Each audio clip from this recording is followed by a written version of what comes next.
Assalamualaikum warahmatullahi wabarakatuh. Shalom, Om Swastiastu, Namo Buddhaya, Salam Kebajikan.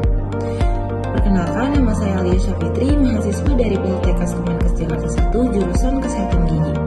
Pada kesempatan kali ini, saya ingin berbagi informasi penting tentang stomatitis atau biasa kita sebut dengan sariawan. Penyebabnya, dampak yang dapat ditimbulkan, dan cara untuk pencegahannya. Dengan tujuan untuk memenuhi mata kuliah media komunikasi, mari kita mulai ke penjelasannya. Stomatitis aptosa atau sariawan adalah suatu lesi atau luka kecil yang dimulai dengan sensasi terbakar atau menyengat di bagian rongga mulut, seperti di dalam pipi, lidah, maupun bibir.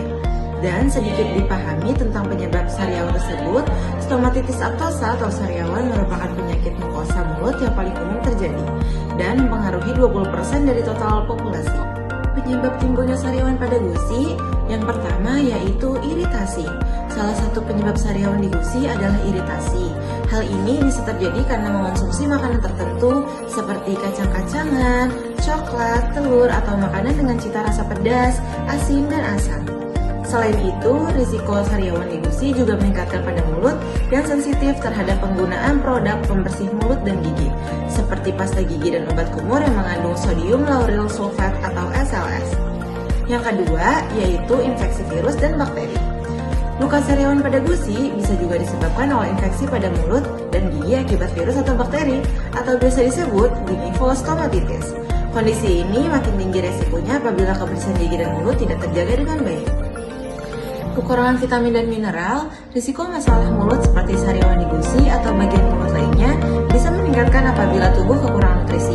Adapun beberapa nutrisi yang diperlukan untuk menjaga kesehatan rongga mulut adalah vitamin B3, B12, dan C, serta asam folat, zinc, dan zat besi. Selanjutnya terakhir yaitu diabetes. Penderita diabetes berisiko lebih tinggi mengalami sariawan di gusi bagian belakang maupun lidah. Jika diabetes tidak dikendalikan dengan baik, air liur akan mengandung banyak kuman. Dampak yang terjadi pada sariawan. Yang pertama yaitu kekurangan nutrisi. Kekurangan vitamin B12, vitamin C, asam folat, atau zat besi bisa menyebabkan sariawan. Pola makan yang tidak seimbang dapat mempengaruhi kesehatan mulut. Yang kedua yaitu stres. Stres, emosional atau fisik sering dikaitkan dengan kemunculan sariawan. Tubuh yang mengalami stres bisa lebih rentan terhadap gangguan ini loh. Yang ketiga ada trauma atau iritasi. Luka kecil dari menggigit gusi, sikat gigi yang terlalu keras, atau makanan yang kasar dapat lebih mudah menyebabkan terjadinya sariawan. Dan terakhir yaitu gangguan imun.